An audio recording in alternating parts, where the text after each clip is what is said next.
You see, in this vast universe of ours, teeming with galaxies, stars, and planets, we find ourselves on this tiny blue marble called Earth. And on this Earth, amidst billions of souls, here you are, a unique constellation of experiences, thoughts, and emotions. You are, in essence, the universe experiencing itself through the lens of your consciousness. So when we speak of focusing on yourself, we're not talking about narcissism or selfishness. No, we're talking about tuning into the very frequency of existence. Imagine, if you will, a great orchestra. Each musician in this orchestra is playing their instrument with utmost dedication and skill. Now, if each musician were to constantly look around trying to mimic or compete with others, what would happen? Chaos, discord, a cacophony of sounds that grate on the ears.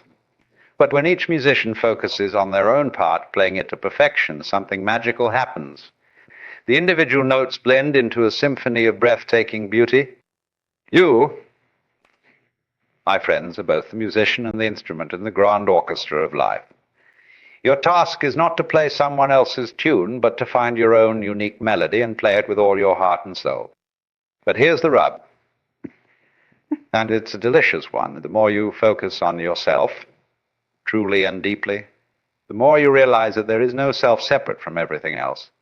It's like trying to bite your own teeth or look into your own eyes without a mirror. The very act of intense self-focus leads to the profound realization that you are interconnected with all that is. Let's ponder this for a moment. When you breathe, are you doing the breathing, or is the air being breathed?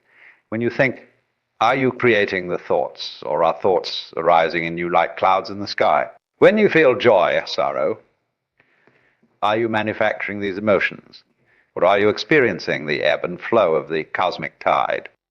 The truth is, my dear friends, that you are not separate from the universe. You are the universe.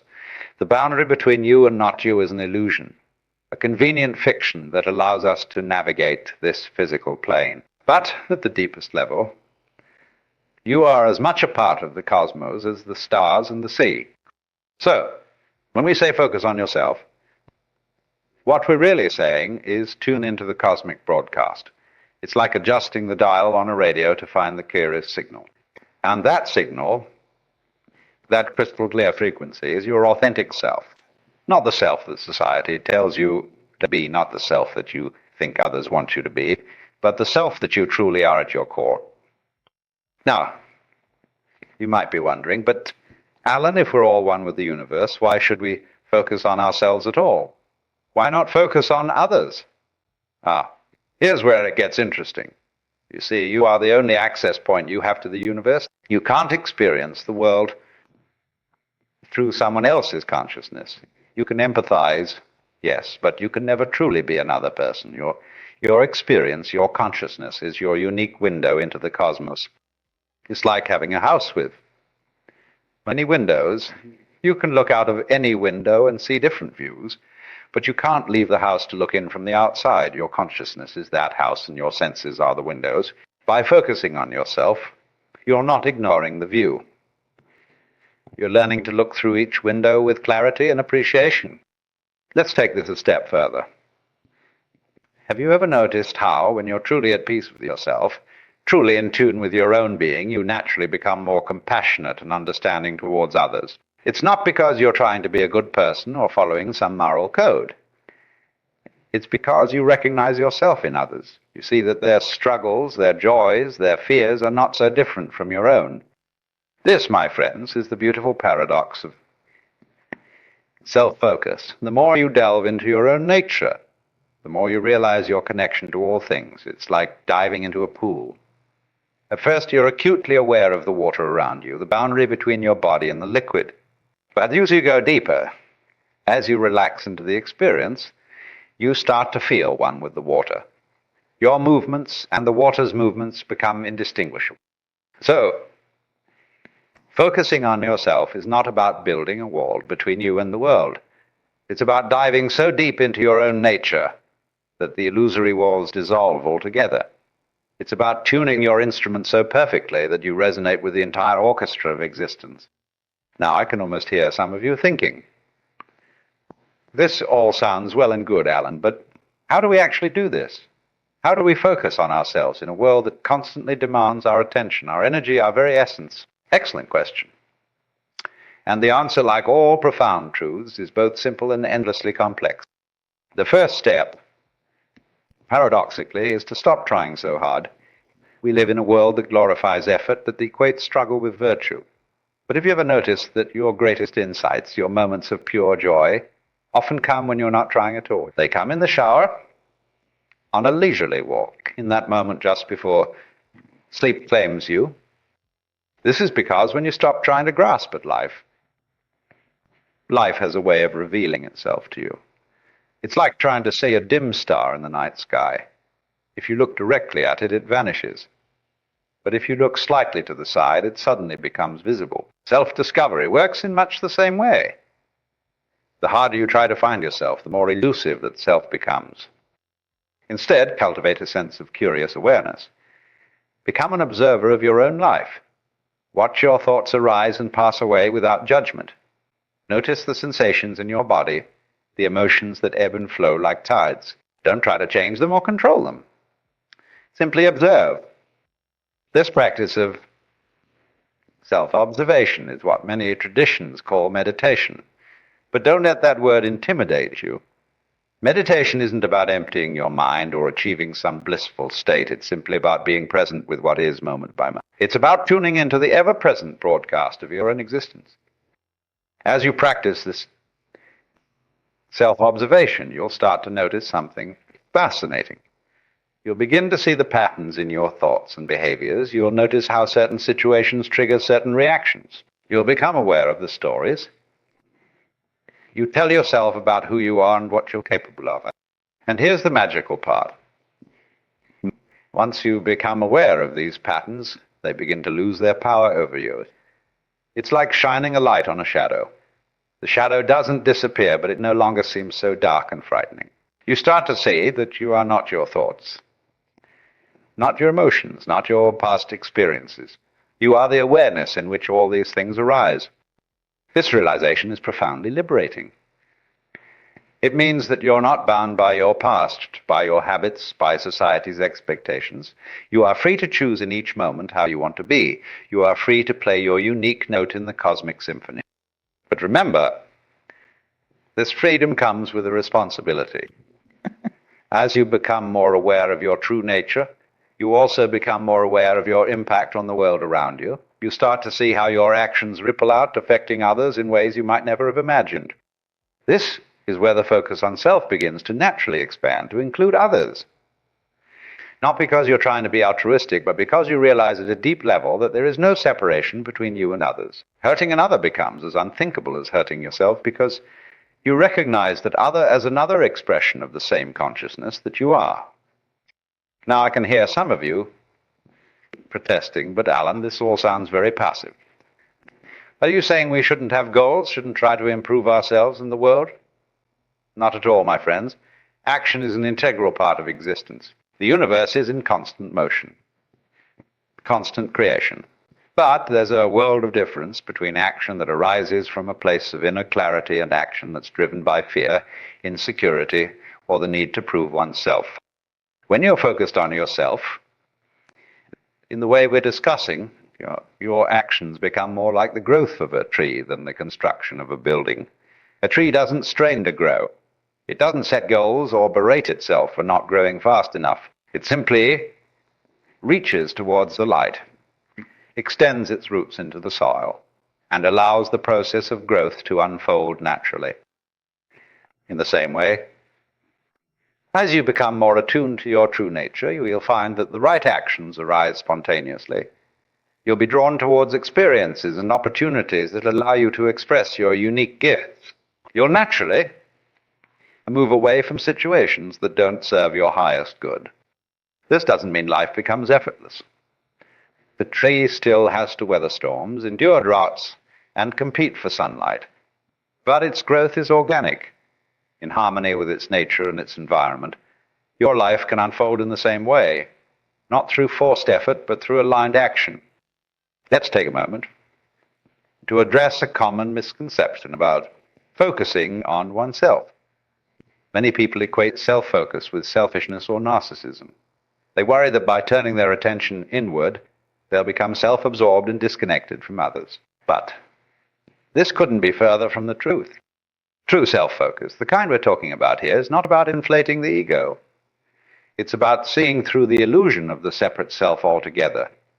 It's about recognizing that your true nature is vast, boundless, and inherently connected to all things. Think of this. You have a glass of muddy water, stirring it up will only make it cloudier.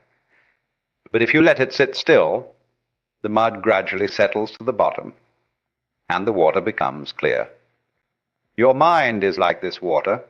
The practice of self-focus allows the mental and emotional turbulence to settle, revealing the clear, pure awareness that's always been there. As this clarity emerges, you start to see yourself and the world around you with fresh eyes. You begin to notice the extraordinary in the ordinary, the miracle of each breath, the play of light on leaves, the subtle interactions between people. You realize that life isn't something happening to you, but something you're. This shift in perception changes everything. Suddenly, the need to compare yourself to others falls away. You no longer feel compelled to meet some external standard of success or happiness. You recognize that your journey is unique, incomparable to anyone else's. Moreover, you start to see others not as separate entities to be judged, competed with, or impressed, but as fellow travelers on this cosmic journey. Their successes become your successes, their joys your joys, not because you're trying to be noble or spiritual, but because you genuinely feel the connection. This is the great paradox of self-focus. The more deeply you explore your own nature, the more you recognize yourself in everything and everyone around you. It's like climbing a mountain. As you ascend, focused on your own path, your view expands. You see more of the landscape, more of the interconnections between things. Now, I want to address something that might be bubbling up in some of your minds. You might be thinking, this all sounds wonderful, Alan, but what about the practical aspects of life? We still have to deal with jobs, relationships, responsibilities. How does focusing on oneself fit into all of that? Excellent question. And it brings us to a crucial point. The practice of self-focus isn't about withdrawing from the world or neglecting your responsibilities. It's about engaging with life from a place of greater awareness and authenticity. Let's take the example of work. Many people approach their jobs with a sense of separation. I'm doing this for the paycheck, or I have to put up with this to get ahead. But what if you brought the practice of self-focus to your work? What if, instead of seeing your job as something separate from yourself, you saw it as an expression of your being? This doesn't mean you have to love every aspect of your job or never seek to change your circumstances. But it does mean being fully present with whatever you're doing. It means bringing your whole self to each task, each interaction. When you do this, you might be surprised at how your experience of work changes. Tasks that once seemed tedious become opportunities for mindfulness. Challenging interactions become chances to practice compassion, both for yourself and others. The same principle applies to relationships. Many of us approach relationships with what can I get mentality. We're constantly evaluating, judging, trying to ensure we're getting a fair deal. But when you're focused on yourself in the way we're discussing, relationships become something entirely different. Instead of trying to get something from the other person, you focus on being fully yourself in the relationship. You bring your authentic self to each interaction without pretense or manipulation. Paradoxically, this, because when you're caught up in trying to be what you think the other person wants, you create space for real intimacy to develop. Now, this doesn't mean that focusing on yourself makes all of life's problems magically disappear.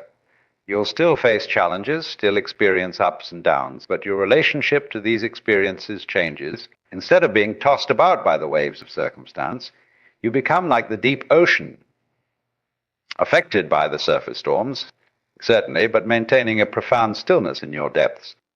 This brings us to another important point.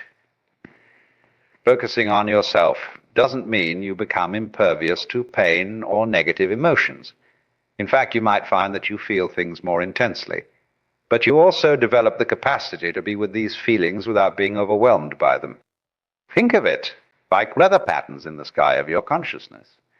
When you're not focused on yourself, when you're caught up in reacting to the world around you, you're like a hot air balloon buffeted by these weather patterns. You rise with the warm currents of positive emotions and plummet with the cold downdrafts of negative ones. But as you develop self-focus, you become more like the sky itself. You provide the space in which these weather patterns occur, but you're not defined by them. You can experience a thunderstorm of anger or a sunny day of joy without losing your fundamental equanimity. This ability to be with your experiences without being consumed by them is incredibly liberating. It allows you to engage fully with life without being enslaved by your reactions to it. You can take risks, pursue your passions, and open your heart to others, knowing that whatever happens, your essential nature remains untouched. Now, I want to circle back to something we touched on earlier. The idea that focusing on yourself ultimately leads to greater compassion and connection with others. This might seem counterintuitive, especially in a world that often equates self-focus with selfishness. But let's explore this a bit deeper.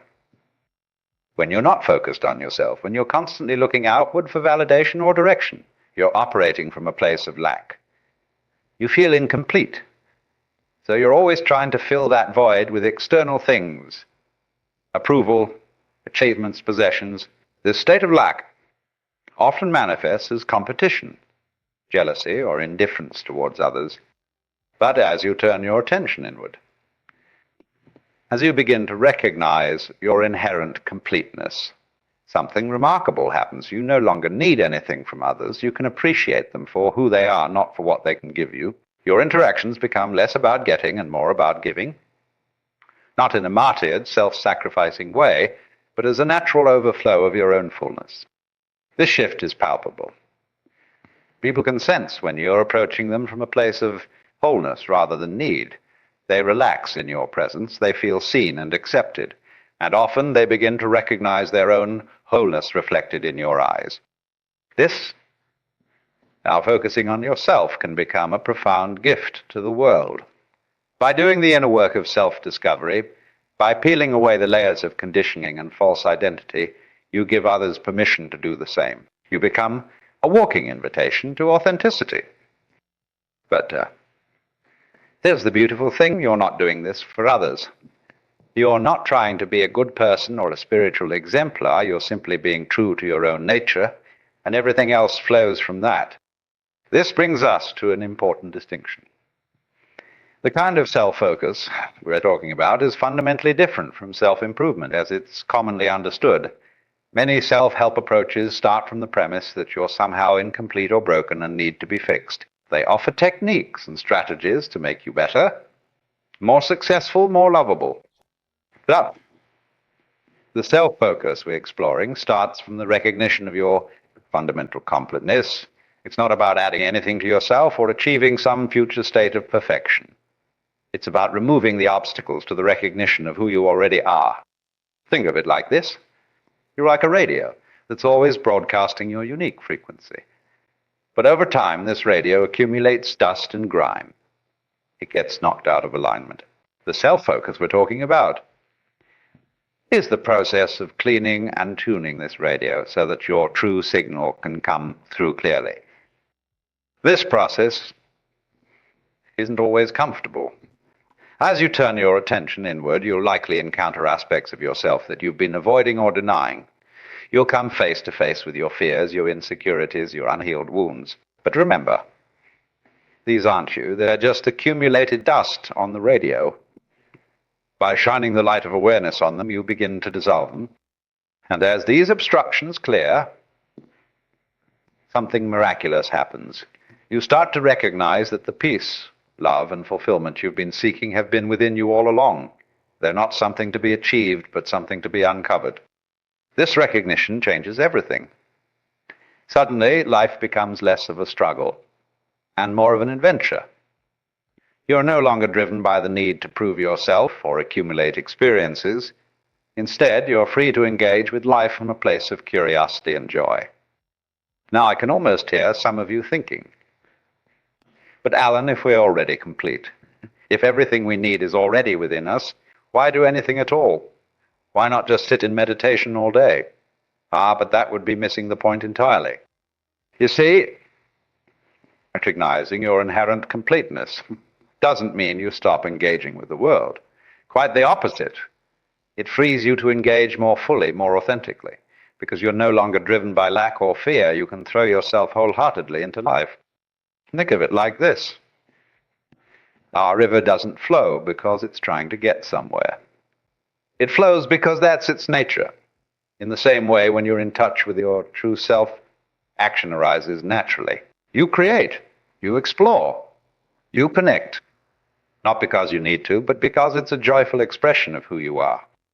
This is where the focus on self intersects beautifully with the concept of purpose or calling. Many people struggle to find their purpose, thinking it's something they need to figure out or discover. But when you're truly focused on yourself, you realize that your purpose isn't something separate from you. It's simply the unique way you express your being in the world. Just as each instrument in an orchestra has its own timbre and range, you have your own unique gifts and way of being. Your purpose is to play your note, to be fully yourself. And the beautiful thing is, when you do this, you naturally contribute to the harmony of the whole. Now, this doesn't mean that focusing on yourself makes life perpetually easy or pleasant. You'll still face challenges, still experience pain and loss. But your relationship to these experiences changes fundamentally. Instead of seeing difficulties as obstacles to be overcome or punishments to be endured, you start to recognize them as opportunities for growth and deepening. Each challenge becomes a chance to know yourself more fully, to peel away another layer of illusion. This shift in perspective is incredibly liberating. It means that nothing in your life is wasted. Every experience, whether pleasurable or painful, becomes grist for the mill of self-knowledge. You no longer need to divide your experiences into good and bad. You can welcome all of it out of the rich tapestry of your existence. This acceptance doesn't mean passivity. You can still work to change circumstances that don't serve you or others, but you do so from a place of clarity rather than reactivity. Your actions become responses to life rather than reactions against it. As we near the end of our exploration, I want to touch on one more crucial aspect of focusing on yourself, the recognition of your own mortality. In our culture, death is often seen as something to be feared, denied, or fought. But when you're truly focused on yourself, death becomes not an enemy. Contemplating your own mortality brings everything into sharp focus. It strips away the trivial and reveals what's truly important. When you realize that your time in this particular form is limited, you naturally become more present, more alive to each moment. Moreover, recognizing your mortality helps you see your life in the context of the greater whole. Just as each wave arises from and returns to the ocean, you arise from and return to the vast field of consciousness that underlies all existence. Your individual life is a unique and precious expression of this consciousness, but it's not separate. This perspective allows you to hold your life with both care and lightness. You can commit fully to your journey, pouring yourself into each moment, while also recognizing the ultimately ephemeral nature of all things. It's a delicate balance, but one that brings immense freedom and joy. So, my dear friends, as we come to the close of this exploration, I invite you to embrace the practice of focusing on yourself, not as a self-improvement project, not as a way to get ahead in the world, but as a journey of discovery into the very nature of your being.